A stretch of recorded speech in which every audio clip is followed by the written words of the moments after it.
Oke, jadi Salot sendiri kita udah berdiri sejak 2017 dari segi headquarter-nya. Nah, perusahaan kita itu Singapore-based company, tetapi market paling besar kita itu di Indonesia sendiri.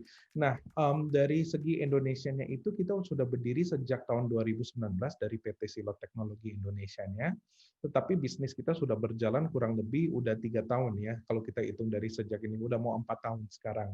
Nah, visi dan misi kita itu emang untuk membuat virtual banking atau kita membuat nama wordingnya itu neo banking, di mana pelanggan dan juga perbankan itu tidak harus mendatang ke cabang ataupun datang ke apa namanya ya, datang langsung ke kantor banknya sendiri untuk membuka rekening, untuk aplikasi kartu kredit, untuk aplikasi loan dan lain-lainnya. Jadi membuat seamless interaction antara konsumen langsung dengan pihak perbankannya sendiri. Jadi fokus kami itu emang di Indonesia dan misi kita itu lebih ke segi UMKM. Jadi UMKM itu kita melihat sebagai target market kita, di mana mereka itu yang sangat kita bilang underserved. Underserved dalam arti mereka tidak mempunyai rekening ataupun yang mempunyai rekening tidak menggunakan rekening mereka dalam potensinya. Jadi full potensialnya tidak digunakan oleh mereka. Jadi kita sebagai teknologi provider, sebagai fintech ini sudah datang ke Indonesia untuk membantu para UMKM-nya agar mereka bisa mendapatkan literasi keuangan dan juga inklusi keuangan ya.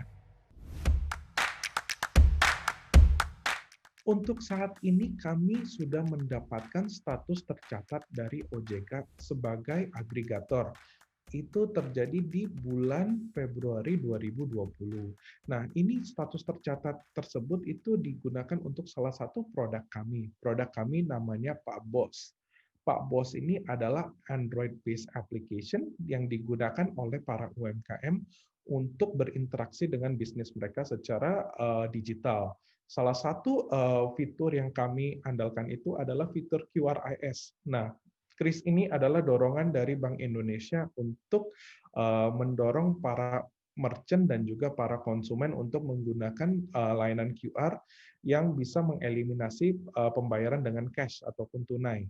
Nah, QRIS ini kita bekerja sama dengan salah satu bank, yaitu Bank CIMB Niaga, untuk menjadi merchant aggregatornya mereka. Jadi para UMKM yang kami onboard di aplikasi Pabos ini sekarang udah bisa menerima transaksi QRIS baik dari segi aplikasi maupun dari segi QRIS yang di stand-nya sendiri. Jadi kita mendorong merchant itu udah tidak harus pasang QRIS-nya sendiri di mereka punya lapak, tetapi bisa menggunakan handphone mereka dan sharing ke teman-teman dan juga ke customer mereka untuk melakukan transaksinya sendiri. Selain QRIS, kami juga fokus untuk inventory management, di mana kita berbicarakan UMKM kami itu bukan seperti franchise besar seperti KFC, McDonald's ataupun Starbucks. UMKM kami itu sebenarnya toko-toko kelontong kecil yang mungkin bisnisnya fokusnya lebih ke hariannya. Jadi individual business owner kita membicarakan, bukan PT ataupun CV. Nah, untuk mereka memaintain inventory mereka kan cukup challenging sekarang. Nah, jadi kita menggunakan aplikasi Salot, yaitu aplikasi Pabos ini menggunakan teknologi, untuk barcode reader, di mana mereka juga bisa melakukan scanning barcode dan mengisi inventory mereka secara digital dan online. Selain itu, juga salah satu pivotal feature kami di dalam aplikasi Pabos ini adalah memberikan UMKM kesempatan untuk aplikasi pinjaman ke para P2P lenders ataupun perbankan. Oke, kita bukannya memilih dan lain-lain, cuman kalau kita melihat semua aplikasi yang ada di Indonesia saat ini, kita kan sebagai agregator, kita melihat banyak-banyak agregator adalah salah satu klaster IKD yang isinya paling banyak fintech saat ini. Nah, kebetulan bisnis model Salot sangat berbeda dengan yang lainnya, karena kami emang 100% fokus dengan UMKM.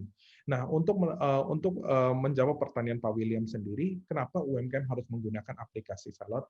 Ini sebenarnya melakukan satu hal yang untuk mempermudahkan bisnis mereka sendiri. Nah, jadi sekarang begini, kita membicarakan salah satu UMKM, misalnya Ringcash saya mempunyai lapak, saya mempunyai warung kecil di dekat sini.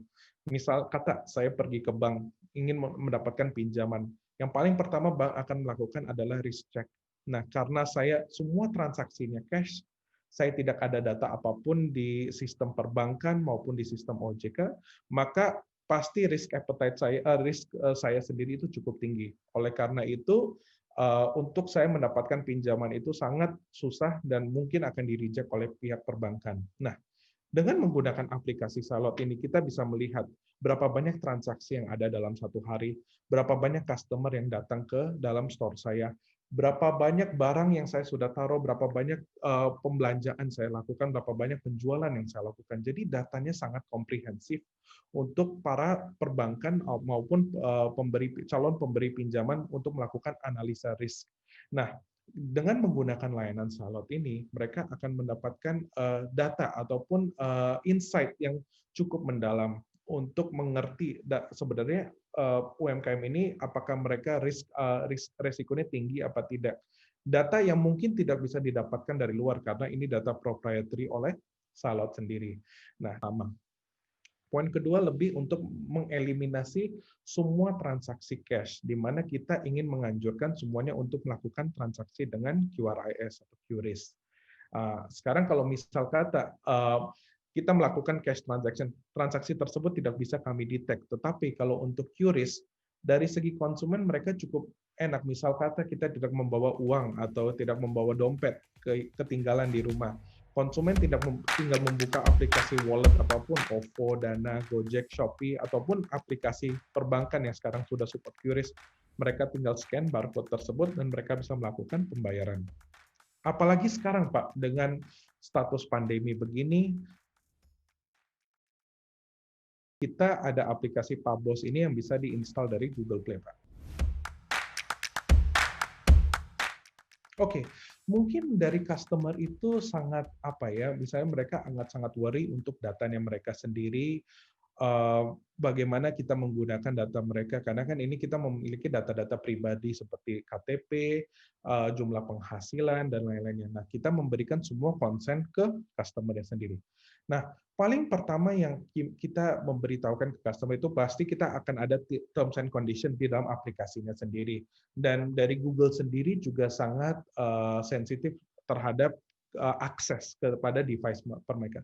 Oleh karena itu kita juga memberikan kita memberikan statement kepada konsumen kami bahwa Salot cuma memiliki akses di kamera, di mic ataupun location. Nah, kamera itu cuma untuk melakukan verifikasi pada saat mereka foto dengan KTP. Untuk mikrofon sendiri kebetulan kami tidak pakai, tetapi untuk location kita mengambil data location ini untuk memverifikasi apakah merchant ini benar apa tidak di lokasinya mereka sendiri. Nah, di luar di luar aplikasi ini kita juga sudah mendapatkan kita sudah mendapatkan sertifikasi dari ISO 27001, yaitu dari segi data protection dan juga dari security. Jadi perusahaan kami itu sangat sensitif terhadap data, dan data itu kita tidak akan salurkan ke tempat-tempat lain. Jadi dari segi resiko dan lain-lainnya itu kami sangat well protected, sangat well covered. Jadi pelanggan dan pengguna tidak harus khawatir untuk menggunakan aplikasi Salot, karena yang akan kami lakukan adalah untuk membantu mereka, untuk memberikan mereka kenyamanan untuk layanan-layanan pinjaman ataupun layanan-layanan perbankan seperti kartu kredit, KKB, KPR, dan lain-lainnya.